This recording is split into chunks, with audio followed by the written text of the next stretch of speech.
is right for you and your child. Hi everyone, welcome to the Mindful Mummies podcast. I'm Bree. And I'm Stina. And we're sisters-in-law with backgrounds in education, and combined we have 5 very busy boys. Our hope is to create a community for parents where we can learn, laugh, and support each other. We'll be joined by special guests who inspire us and bring different perspectives to the table. Thanks for joining us.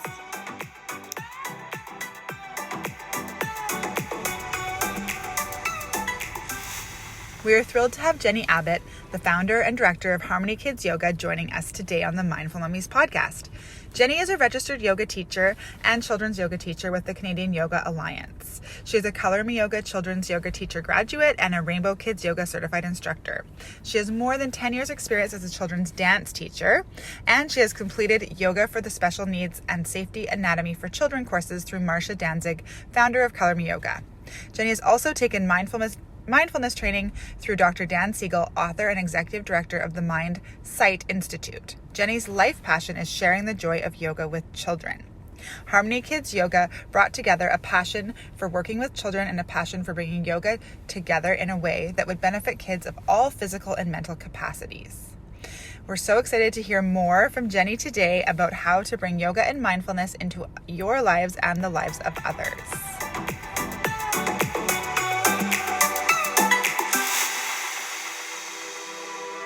Jennie, welcome to the Mindful Mummies podcast. Thank you so much for being here today. Thank you for having me. We're very excited to chat with you and hear all about Harmony Yoga. Do you want to just start off by telling us a little bit about Harmony Yoga and what it's all about? Yeah, so about 8 years ago, I started Harmony Kids Yoga, and it is yoga and mindfulness for kids. I started off with teaching elementary age kids, and then I started teaching teenagers as well, and then started teaching preschool age, and then I got asked to teach babies, which I thought at first was not going to be possible, but it turns out babies can do yoga. In fact, I was really surprised that some of the preschool programs that I go to, the teacher said that the 1.5-year-olds were using breathing when they were upset, which is like, yeah. Wow. I mean, like, in theory, that's not possible.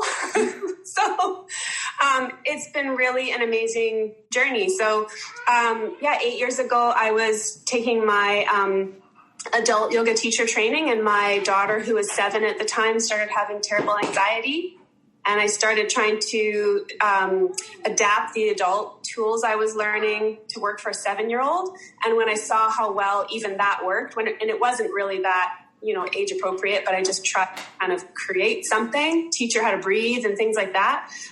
It worked so well and made such a big difference. I decided to change my path and go for just teaching all of this to kids. So the way that I developed my program that my team and I have been teaching now for the past 8 years is I just went right into schools as a volunteer, and I asked teachers for their feedback, and I just kept developing the program until it evolved into something that supported kids. And here we are. That's amazing. Yeah. Wow. So you run programs normally out of a studio, is that right? Yes. Normally, before COVID, we have a studio where kids can come for after-school classes. And then we have a school program that goes into public schools, preschools, daycares. We have summer camps, and we have a lot of workshops. So I go in and teach workshops for educators for their professional development days. I teach teaching teams in private schools and preschools, daycares, and how to bring these tools into the classroom or into the preschool or daycare setting so they can help their students learn how to self-regulate. And so there's a lot of aspects of the company. And then I have also developed some products, mostly because teachers told me they wanted them, because it's a little bit intimidating from what they've told me for teachers to try to figure out how to show kids how to breathe and move their bodies in healthy ways. So I've created a few things, some videos and some yoga break cards for the classroom, and a few online courses, just so that teachers and then parents too now, because of COVID, are doing all of this at home, can support kids in these ways. They're really, really crucial tools, especially during a pandemic. They were good before, and now they're absolutely crucial. So Totally. I'm really happy to have them. Yeah. So can you tell us a bit about your experience with your own little girl, how that all came about and what was going on for her? Some of the ways that the anxiety presented with her and also with other kids I've worked with were, not wanting to go to school. So being fearful of being in the classroom, or, she was fearful of her teacher. That was what kind of started it.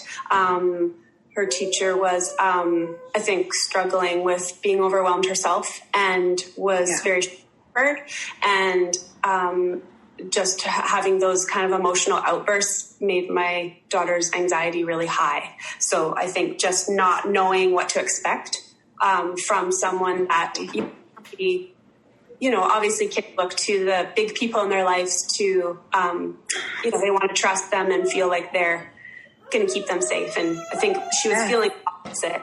So she started having trouble falling asleep at night because the next day was school. She had trouble settling, trouble relaxing. She would get really agitated because she knew that when she woke up in the morning, she'd have to go. She was waking up in the night because of that. And starting to have bad dreams, but it became very consistent. And that was the thing that I noticed, was that it was this kind of incident with the school situation, and suddenly the anxiety was present all the time. And in the mornings, it looked like her not being able to eat breakfast because she was nervous and had an upset tummy, and then stalling and not wanting to get ready to get out the door. And physically, it's starting to affect her. So she would get, really short of breath, and her body would get really rigid. And, you can just see it's that kind of deer in the headlights look that a person, when their brain is in that fight or flight. And you can see it physically in a child. Kids are not good at pretending and masking it like adults are. Like adults have a coping mechanisms, right? We can pretend that we're okay when we're not, or we physically can hide our physical discomfort or our emotional discomfort, but kids can't. Which in a way is a good thing, because it gives us a lot of clues as to what's going on with them. So, and then when we would get to school, she would be crying and sometimes having trouble breathing. I remember her hyperventilating in the hallway because she didn't want to go into the classroom. And, even at that time, she was 7, and I didn't know a lot about mindfulness and how the brain works and all of that. But I know that it also became a situation where she was struggling academically, because when our kids are in this state of, constant stress and anxiety, the functioning part of their brain, the prefrontal cortex, is pretty much shut down. Yeah. So you can't concentrate. You can't think straight. Yeah.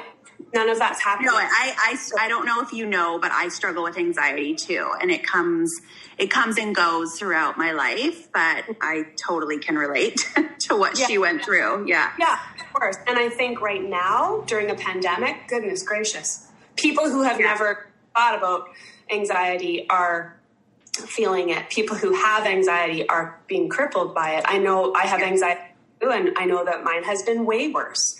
Yeah. And, that's normal. This is a pandemic, and it's very stressful. Everybody's lives are turned upside down, and we're going to feel that. It's to be expected. So, those are all the things that I noticed with my daughter, and she was just very overwhelmed all the time by everything. So, overwhelmed with having to make choices, overwhelmed with, eating, like even just putting a plate of food in front of her was so overwhelming. There's just so much to deal with on this plate. So, the most basic things became very difficult for her. Yeah. Yeah. So, Yeah, no, I carry on. No, I feel it. I feel her. I feel what she went through. It's so hard, you know, and then when you're so young and you don't know what's going on with you and you think something's wrong with you. And and then as her mom, that must have created even more anxiety in you, seeing your daughter go through it as well. Yeah. So I would say, like, looking back at that time, as a parent, it was obviously extremely concerning to see my daughter in that state and, you know, to see a child struggling like that. And I think that, you know, at the time I was responding in a way that I felt like I was listening to my logic and not as much following my inner kind of intuition or listening to my heart. Yeah. Like, okay, I can fix this, right? That was my thought at the time. It's like, I can fix this. If only we change these different parameters, this will just go away. Like, there must be, because it came on so suddenly, which, you know, anxiety can, and usually anxiety is linked with a situation or, you know, a circumstance that we associate that, and it gets that association in our brain. And then our brain just goes to that fight or flight, right? Instantly, what traumatic experience or whatever it may have been. So I just figured at that time, well, you know, if I can change some parameters, this will just turn off. Like, it will just be that switch that turned on will just turn off, and we'll just keep going on our way. Now looking back, I realized that if I had listened to my gut more, I would have changed her school situation, which at the time I was kind of hesitant to do because I felt embarrassed. I felt like I would be judged by the other parents. Now, that being said, there were about 3 other children in that class that were experiencing the same kind of thing. So it wasn't just my daughter, which helped, because then we could the parents could lean on each other. But I was hesitant to listen to my gut about what my daughter needed, because I was worried that I was making, you know, the wrong choice.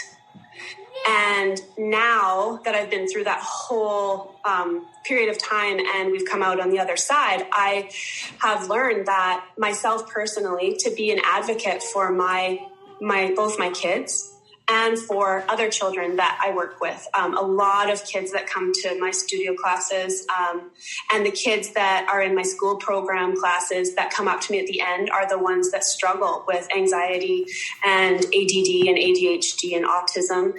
And these tools that I can share with them are things that sometimes for the first time they feel really relaxed and at peace inside their bodies. And so they are like, to say they're excited about that doesn't even begin to cover it. And so, of course, as their teacher, that's the most thrilling thing to see, that they say, like, I can do this.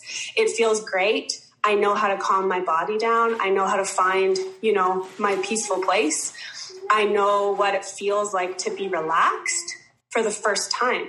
And so it's just the most exciting thing for me, because if they can learn that as a child, that can only get better for them. They can keep working on that and practicing it. And then they can grow up into an adult who knows how to, you know, self-regulate and how to be able to teach their own children as well when they grow up, which is, it's a skill that should be mandatory I feel in schools. It should be part of the curriculum. It is. It would be great if it was. And you know what? Right? It is now. It is now with the new curriculum. It is now. Yeah. It is now. Okay, yeah. I didn't know that.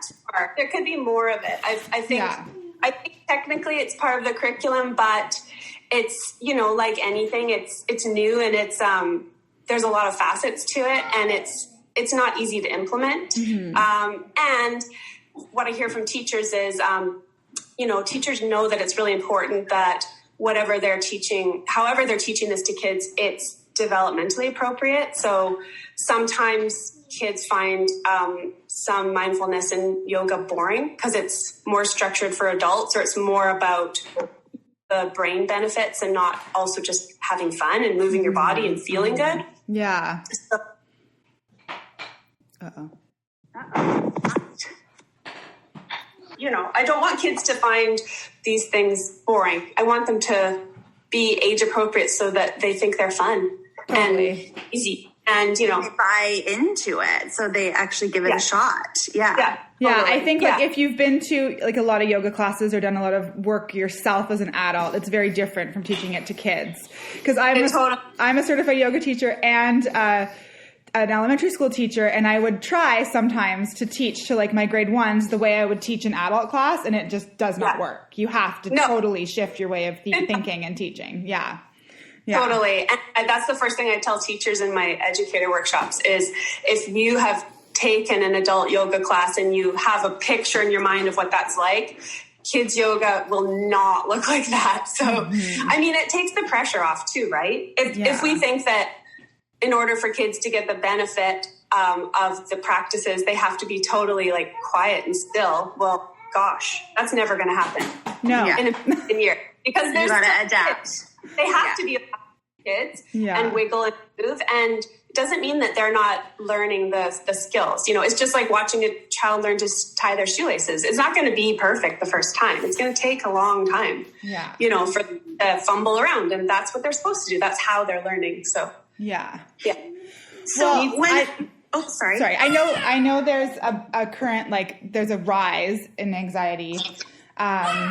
Of course, like COVID times, but even prior to COVID times, I know there's been a rise in anxiety in children in the school setting, and we've had a lot of discussions in my other life and other workplace as a teacher about ways to incorporate mindfulness and yoga in the classroom. Do you have any tips or tricks for teachers just for the first time, like wanting to incorporate this sort of practice into their classroom for their students? Yeah.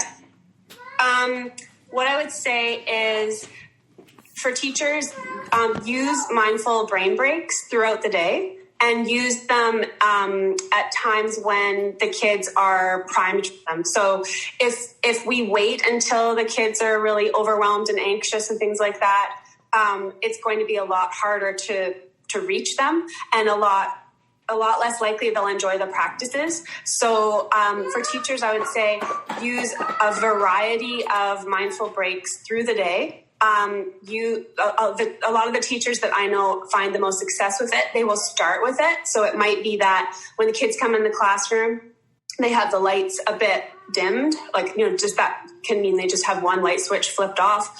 So the classroom's a little bit dimmer, and they have some maybe mindful coloring sheets out and some calm music playing, and the kids come in, they take off their coats, they get themselves settled at their desk, and there's 10 minutes of coloring to music. And what that does is it lets the kids transition into the classroom and transition into being there and into that space and kind of put aside, let's face it, the morning rush of getting into the school is... I was just going to say, it's I can feel my anxiety rising when I'm hey, jackets on, shoes on, in the car, all the kids, buckle the seatbelt, it's just Yeah, exactly. Head wants to pop off by the end. And that's the reality of our lives, right? Trying to get somewhere on time with kids is hugely challenging. So, to expect a kid to rush around all morning and go from that to being sitting in a desk and being primed and ready to learn and relaxed and be able to focus, that's not even for the most calm of kids. So giving kids time to transition for teachers is huge. That I know a kindergarten teacher that uses yoga poses and breathing after recess, because obviously after kids come in from being outside or from gym or from any other activity, it's very hard to transition to academics. So she will do some poses so she gets that mindful movement in, and then she'll do some breathing, and then she'll do math. And she said she can do about 10 to 15 minutes straight math with kindergartens as early as middle of September if she does that first. So I think that's part of the thing for teachers to realize is that teachers have so much on their plate and so much to cover in a day. But if you can just take, even 3 minutes for a mindful break, just even a breathing break or a very quick relaxation where they just put their heads on their desk and you read them a relaxation story, and it can be 3 minutes long. You will get more academically out of your students and they will be more primed to learn. And so everybody's stress level will be a lot lower. But also for teachers, giving kids an opportunity to connect with how they're feeling is a great way for the kids that are feeling anxious, right? So if they can just notice how they're feeling by doing like a body scan exercise, and then either be able to share that or even just draw it out on a piece of paper, it's a way to, practice that recognizing of how I'm feeling and then moving through it so that you can get them into whatever activity they're doing next. It's when we're resisting these emotions, like feeling anxious or stressed or overwhelmed, and we just keep trying to push through. As an adult what that feels like, when you have to keep going through the day, but you've had something really upsetting happen in the morning, and it's still with you, whether you realize it or not, whether it's going to affect you. But if you can just take a few moments to stop and mindfully check in and notice where you're really at, you'll find that you can shift. And that's the same for kids. So I think just really making little mindful brain breaks a normal part of the day. With breathing and a few stretches, a body scan, a relaxation, whatever it is. Kids love them. And there are certain ones that work better for different situations. So obviously, if the kids are really high energy, then you would do a bunch of mindful movement and get the energy out, and then do some breathing. If they're low energy, then you could do a relaxation or the body scan, things like that. So just having them check in with themselves is always going to help with anxiety and lots of other things. I feel like as a teacher, I've sort of learned like when I can feel the energy heightening in the class, like, okay, we all have to stop and do a brain break. Yeah. And when I was a beginning teacher, that didn't come as naturally to me. And I would try and like power through with a lesson and then it would just fail. But now I've learned like, no, you just have to stop whatever it is you're doing and take that moment to adjust the energy and get it where it needs to be. Because otherwise there's no point in doing it. And I'm learning as a parent that I also need to do that. Because there's times where I'm like, okay, get out the door, pack your bags, get your shoes on, go, go, go, go, go. And then all of a sudden we're all breaking down in tears and no one's going to make it to school on time. But if we stop and breathe. Yeah. And so as a parent and as a teacher, what we can do is pre-plan for that. If you can take, 15 minutes at the end of your week to go, okay, where did things really fall apart this week in my classroom or at home? Like, for us in my house, it's always been the getting ready for bed. That's when it falls apart. It's pretty much always fallen apart at that time, no matter the age of my kids. Everyone's tired. Everyone is done. And then we're trying to ask our kids to disconnect from us and go to sleep and, self-regulate, just go relax and be chill. It's a really hard time. So if we know that there are certain situations through the day that are particularly we're stressed or we're anxious and the kids are too, or they are, and we're responding to that, pre-plan ahead, and say to yourself, like, if my mornings are crazy, what I did with my daughter when she was in that really high anxiety state with school was we did our morning routine and then we stopped once her shoes were on and we did breathing. And it was hard for me as a parent because I had to pre-plan for that time. And it's not usually there, but it was so important. She needed that to be able to leave the house. So we did breathing for 3 minutes. We just did breathing. And then she also decided she wanted to pull a little inspiration card. Like there's great little card decks for kids that have an inspiring message. Like, I can do hard things. Yes. And she would pull a little card each day. And then we would talk about the card on the way to school, instead of her saying she was afraid to go. And we would refocus, on that. And that really helps. Sometimes music helps. We just have like a spontaneous dance party in the middle of a stressful time. And that, so I think though, the thing that's hard, it's been hard for me as a parent and as a teacher is we have to put aside our agenda. Like that is so hard for me. Totally. I love planned out. But you know what? If my kids are melting down, is it really that important that, we go to the post office and the grocery store or, do we have to cross something off? Do we have to say, that's going to wait till tomorrow because this is clearly not going to go well if I push this. And right now, what does my child need? You know, and that's a hard thing because you have to set aside your ego and your plan. Your ego. Yeah. You know what do you need right now? Yeah. And some can provide it and sometimes we can't, but even just, having that connection with your child to say what's going on right now and letting them see that you recognize that they're struggling and trying to offer something to help, it can go such a long way. And you know what? I find when you do that for your child, they'll do it for you. Yeah. Which is the best feeling, for your child to come up to you and say, Mommy, do you want to breathe with me? Oh, yes. Yeah. Yes, I do. I do. Of course, yes. Oh. Yeah. Do you have sorry, go ahead. No, I was going to say, can you walk us through? So say you're a parent and you're noticing that your child is experiencing some anxiety. Can you walk us through how you would talk to them about that, or where you would start? And then maybe do a breathing activity with us? Yeah, and maybe you could show us. Maybe you could show us a breathing activity. Sure, yeah. I'll totally show you one. Okay. So what, it's kind of hard for me to. It would be good to have an example because example. Okay, can I give you an example with my own child? Okay, so for instance, it's the same story with your child. It's going off to school. Now he's over that hump. We've gotten him through that, but I would have loved some techniques when we were going through that really hard time. And I do know my own technique, so I've obviously taught him how to take big, deep breaths and where are you feeling it in your body? And I know your belly is feeling a little upset right now. And let's talk about that. That's kind of what I do, but I would love something concrete to do with him, like an exercise.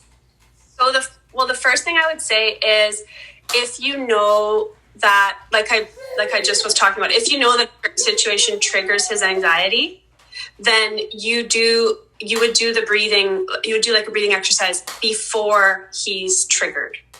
Because once they're in that triggered state, your response has to be different. Right. Think about yourself. If you're so overwhelmed that you're at the point where you're yelling, stopping to breathe is very hard. And especially very hard for kids. So you can do it and kids can do it. Mm-hmm. But if you can stop that cycle of that response. So obviously we get to a certain point in that anxiety response where our amygdala takes over and starts overfiring, and all those stress hormones go all through our body. And that's when your child is crying and hyperventilating and inconsolable. So if you can stop that cycle before it gets to that point, then with a breathing exercise, then they still may be anxious when they come into the situation that you were trying to support, pre-support, but it may be less. And the more you practice it, the less it can become. So if they're it becomes automatic. It can. Yeah. And if they're in that state, then what I would say is a couple things. I would recommend, there's a really fantastic book by Dr. Dan Siegel, and it's called The Whole Brain Child. Yes. And he talks a lot in that book about how to respond when your child is in that really reactive state. And it's a lot about the same thing you do for an adult. It's about reflecting their feelings. So they're crying and yelling, then you're saying, you seem really mad right now. Mm-hmm. You seem really frustrated right now. Are you feeling upset? And you try to connect in with that kind of at that level. And then as you start to get them to talk about the feelings behind that behavior that they're demonstrating, then you can, and they start to calm down, then you can come back to, let's try some breathing together. What I would recommend too is have a few things that you know your child likes, like say a breathing technique or maybe punching a pillow, and you practice them when they're calm, because they have to learn these practices when they're in a good, happy, relaxed state of mind, so that they can pull them out of their toolbox when they're upset later.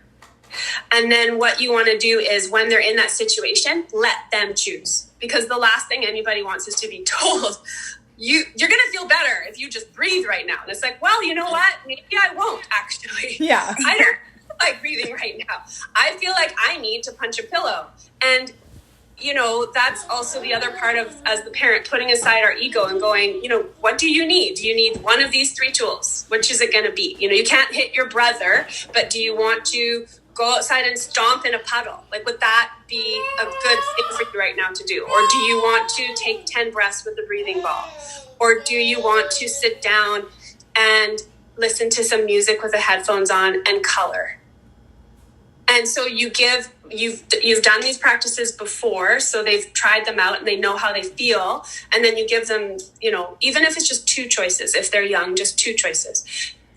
Because saying to them, let's breathe right now. Sometimes some kids love that and they will breathe when they're upset or right before they're going into a situation, and it will work great. And other times or other kids are going to say, I don't feel like that. And we can't push that on them, right? They need to, the whole point of this is that they need to learn how to self-regulate by checking in with how they're feeling and recognizing what they need and doing it for themselves. So if they like breathing and want to breathe, having a prop is really helpful, because then they can pick it up when they need it. So like, I have a mind jar, and a lot of parents have those available. Kids like mind jars a lot, and a lot of parents say that their child will go and use them when they start to get upset, and then they won't get as escalated. Mm-hmm. So a mind jar is a calming. It also can be called a calming jar. Mm-hmm. It's another calming tool. So they breathe while they use it. So it's similar to just using a prop for breathing, but they shake it and they watch it. So do you want me to show you both of these? That might make more sense. So so the mind jar. It has glitter in it, right? And the glitter, you watch the glitter. Yeah. Yeah. So the mind jar, it's good for all ages. It should be made out of plastic if they're going to use it independently. This one is glass, so clearly that would be bad if they were upset and threw it. It has sparkles in it. And so what they do is they shake it when they're upset. And that's a really good thing, because if you're upset, shaking it is a good feeling. And then the sparkles start to swirl and go really fast. And so we tell them that this represents what's going on inside their mind when they're upset. So it can be really busy and chaotic and swirling and everything is going on, and what that looks like. And then they can use ocean breathing, which is a kind of breathing that we teach the kids. And they watch the sparkles swirl as they breathe. And when the sparkles stop moving and settle to the bottom, then they can stop. And then they can shake it again if they still feel upset. So there's somebody at the door, guys. Oh. Sorry. You keep going. Okay. So it's a really great tool. Like, if kids can make it and you can show them how to use it and practice the breathing. I made a video that's free on YouTube where you can see how to make the jar and then how to use it. Oh, cool. We'll link that on our blog for sure. That's awesome. Yeah. Then it's easy for people. And you can make them with pretty much everything. You have everything at home to make a mind jar. Mm-hmm. But these are even great for teenagers. They would have it in their room and keep it on their bedside table, and they can use it when they decide, especially if they're feeling stressed, like if they're studying or they have a test the next day or they're having trouble falling asleep. Mm-hmm. But yeah, so you just shake it and then you do the ocean breathing in through the nose and out the mouth.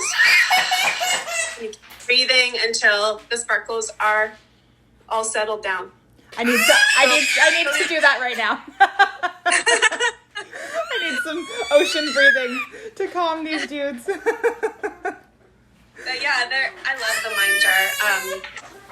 And if your child has something they really like you can make it and make it a fun activity. Mm-hmm. And put some people put Lego in them. So you can make it personalized too, so that they want to use it. But there's a mom that took one of my online courses, and it talked about using the mind jar and how to do it. So she set it up for her daughter, who's 4, and she said her daughter was having terrible tantrums all the time. So she taught her daughter, that it was to help calm down if she ever needed it. And then she said, like, within a week, her daughter she would see her daughter start to get upset. Her daughter would just go over, pick it up, and use it. Wow. And then come back and say, oh, I feel better. And it's like, kids don't need to be told to do these things. Once they know what this is for, they will use it when they're upset. And if they like it and they have that connection, and they're happy to have something that they can do to help themselves feel better. So it just makes, the parents' life a lot easier, because they have, and obviously we want to check in with them if they're using it. We don't want to just, we want to make sure that if they need to talk about it, we're available as well. So it's not completely independent, but it's nice that they can have a tool that, is hands-on that you can use. So yeah, if you have a challenge with getting your child out the door to school, having a breathing prop by the door, and, maybe a mind jar if they like that, and maybe, one other activity, and they can choose that before they go. And some kids need that repetition. A lot of kids do. So having the same things there all the time is helpful. Other kids might do better if you switch up what's available, once a week or once a month, just so they don't get, they don't get bored of it. So it's still engaging and fun. And then the breathing ball is, I show them how to breathe with a breathing ball. And then once they know how to use it, they can breathe on their own with it. So they just take it and they breathe in their nose, and the breathing ball grows. And then they breathe out their mouth and it shrinks. This is called a Hoberman Sphere, right? Yeah. Yeah, I got one at Science World. My kids love it. It's so fun. Can you get them on Amazon or anything? Or they have them on Amazon. I also have them on my website. And mine comes with a little booklet that tells you different ways to use it and teaches the breathing. And then I also, again, I have a video on YouTube where I breathe with the breathing ball with my friend Mimby, who's a puppet, who's feeling nervous. So you can show that to your child, that video, and they can breathe along with me and the puppet on the video. And as an aside, the puppet is actually my daughter, and she is really good at, tapping into what it's like to be a child who's feeling anxious. She doesn't have any of those issues now, but she knows, what that felt like. So the puppet's very believable, which is That's great. amazing. Oh, That's so cool. Okay, we'll definitely put all those links on our blog to share with the listeners. Yeah. Yeah. I know. I'm gonna watch it with my kids. For sure. Definitely. They'll love that. So Harmony Kids Yoga has been growing for over 10 years now. Is that right? Yeah, it's been 8 years. 8 years. Okay. Yeah. So where are your plans? I know COVID obviously makes things a little bit more challenging right now, but you're doing an amazing job of doing things online and still having classes. Where do you see it going, and what are your plans for the future? That's a good question. Basically, honestly, right now, I would like to say I have a really concrete plan of everything that's going to happen with Harmony Kids. But to be realistic, again, it's a pandemic. So I feel like if I need to recognize that.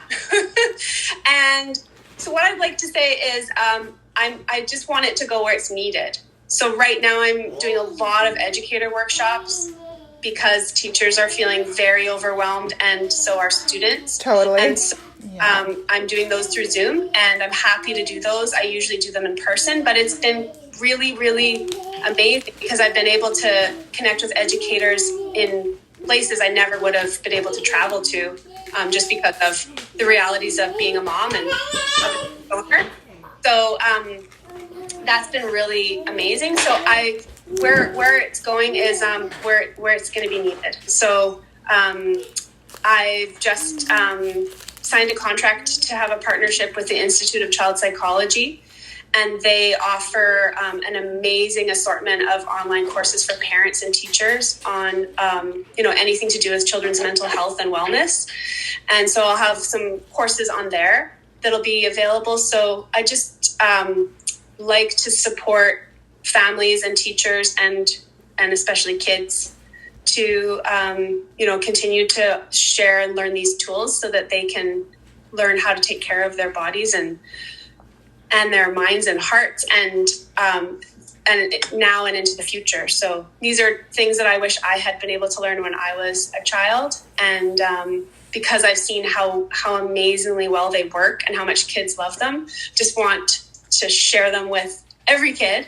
But, in reality, if I can share them with teachers and parents, it's such a great way for kids to connect with their families and their teachers because they get that emotional support as well through these tools. And it's just a really great lifelong thing. So I just hope to offer it to whoever wants it and needs it.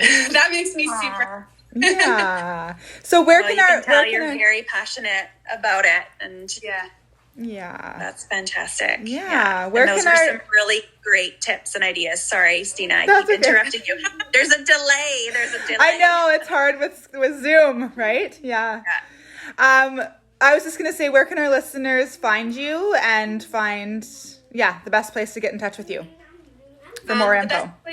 The Harmony Kids website. You can contact me through the website. There are videos I've created there and courses for parents. So one of the courses I have is called Mindful You, Mindful Me. And it's all these things we've been talking about for parents. So it goes through and it teaches parents how to implement these things in the home and gives examples of everything. I show all the tools, and I created the course in a way that it's easy for parents. So it's digital. You can watch the videos whenever you want. They're really short. They're each 4 minutes long. So you could watch it in between, the busyness of a typical day. And a lot of the things that I show you are things that you can just use from around the home. But the idea that I present in there, I guess, is to set up a dedicated space in your home for your child and even yourself to practice mindfulness so that it becomes a normal part of your everyday. And these are skills that we have to practice because they're, the more we practice them, the more new pathways are created in our brains. And so it can become easier and easier to check in with ourselves and for our kids too. And to keep those kind of conversations going and those connections in the family. So I'm just wanted to create a way for parents to be able to do that. It's really, really easy. And the feedback I've had from parents so far, there's been about 40 families that have taken it. They say that it has been a lifesaver, especially for their stress level, because they have something they can do. When obviously, in an ideal world, we would all wake up and all be happy all day and our kids would be, happy and go along with everything we need them to do. But obviously that isn't reality. And especially right now. So we know that, in every day there's going to be ups and downs. There's going to be stress and unexpected things. There's going to be chaos likely, and some days more than others. So having something that your child can do or you can do that's really easy, like grabbing a breathing ball and sitting down and taking 5 breaths, can just be a nice moment in the middle of all that to just come back to yourself, because we know that feels so good. And all the things that we do use to do that, like a bubble bath or a glass of wine, there are other ways to come back to yourself and just reconnect that are accessible for anybody. So that's all in that course that I've got on there, and ways to make it fun for your child too, so that they can do it. Oh, that's amazing. Well, I'm so excited to go check out your website and with all those videos and just to show my kids. I've seen your website, but just to do it with my kids, because I think that that's hugely beneficial for them. Yeah. It's such an important skill for every child to have. Yeah. You can even just show your child the breathing ball video, in the morning before I do the out the door rush, maybe once they're after breakfast, it's 5 minutes, and then then you get ready to go out the door. But yeah, it can be really, really simple. It doesn't have to be to implement. Totally. Yeah. Amazing. Fantastic. Well, thank you so much. It was great talking with you today. I feel like there are so many other things we could go into. We might have to do another podcast. I know. I'm looking at all the things I have, that I could show you too, and it's like, well, I'd love to help more.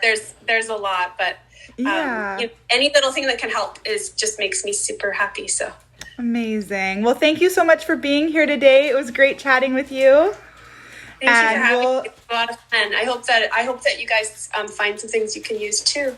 Thank you. Yeah, definitely. Okay.